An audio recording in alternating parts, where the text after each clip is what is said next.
Bonjour Julia de Bonjour. Funès. Alors, est-ce que vous pouvez nous présenter votre cheval? Alors mon cheval, c'est pas vraiment mon cheval, c'est le cheval de ma fille Justine, mais je lui pique très souvent et je vous présente Hera, une jument de 8 ans et qui fait notre bonheur les week-ends ici à Deauville, on s'en occupe et Justine la monte, ma fille la monte sportivement et moi vraiment pour le loisir. Alors, vous venez d'écrire Pensée distinguée. Oui. Comment vous expliqueriez le fond du livre à votre cheval? Ah, mon cheval? Oui. J'ai pas besoin de lui expliquer, il comprend tout, il ressent tout. Mais à des humains qui sont un peu moins pertinents, un peu moins sensibles, je leur expliquerai que c'est un livre de distinction, de nuances, pour débattre des enjeux contemporains, de tous les sujets contemporains, pour débattre et ne pas simplement se combattre à travers des postures, des idéologies, des dogmatismes. Donc c'est vraiment apporter des outils conceptuels, des mots, des nuances pour tous les gens, pour qu'ils discutent de façon plus pertinente parfois et qu'ils aient vraiment les mots à leur disposition. J'essaye de léguer tout ce que la philo m'a légué, si vous voulez, et que les gens n'ont pas forcément le temps d'acquérir parce qu'ils ont du boulot, parce qu'ils font autre chose. Et parfois les mots nous manquent, on est tous concernés par cette problématique-là. Et donc là j'essaye dans un condensé, dans un livre, de ramasser toutes les distinctions les plus décisives et les plus utiles au discours ambiant, au discours contemporain. Bon, vous avez certainement écrit ce livre parce que vous étiez un petit peu aussi agacé par certaines situations. Vous donnez quelques petits tips en fait Oui, en fait, j'ai pas vraiment d'opinion. Je défends aucune opinion, aucune thèse dans ce livre-là. Et à chaque fois, c'est une correspondance entre deux femmes. Donc, il y a deux points de vue sur un même sujet. Donc, vraiment, il n'y a pas de prise de position. Mais c'est pas que j'étais agacée, mais c'est que moi-même, parfois, je manquais d'arguments, je manquais de précision pour justement contrer un argument auprès duquel on n'était pas d'accord. Donc, voilà pourquoi j'ai fait ce livre.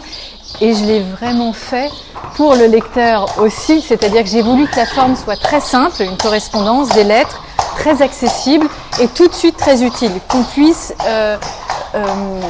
tout de suite utiliser les mots et les distinctions à disposition. Donc vraiment, c'est un livre à destination du lecteur, c'est pas un essai philosophique qu'on doit lire de la première ligne à la dernière page, on peut piocher au gré des thèmes qui nous intéressent, c'est facile à lire et normalement ça se veut utile à tout le monde et utile à chacun.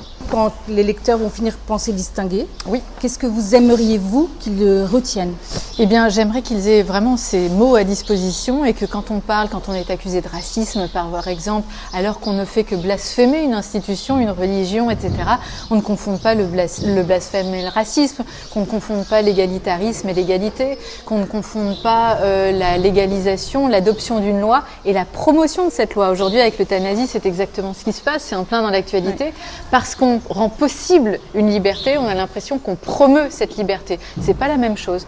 Donc pour toutes ces raisons-là, j'aimerais que les discours, j'aimerais que ces discours soient vraiment plus précis, moins idéologiques, moins identitaires et plus nuancés, plus philosophiques. Voilà.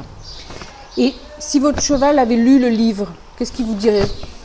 Il me dirait, écoute, sois moins raide et plus tonique, sois plus souple sans être mollasse. Il me ferait des distinctions que j'ai du mal à faire par mon corps et dans mon corps quand je prends mes cours d'équitation avec elle. Voilà.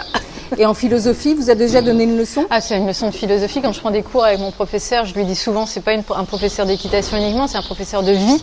Vous savez, quand il faut résister, puis il faut apprendre à céder. Toutes ces nuances-là, c'est très subtil, mais n'importe quel sport. Mais là, on a en plus un être vivant qui aura toujours le dessus. Mais enfin, en tout cas, tous les sports, pour moi, c'est la meilleure des philosophies. Ça apprend la persévérance, la rigueur, l'endurance, la subtilité, tout ce dont je suis absolument incapable dans la vie. Donc c'est vraiment le sport plus que la philo qui m'apprennent des choses.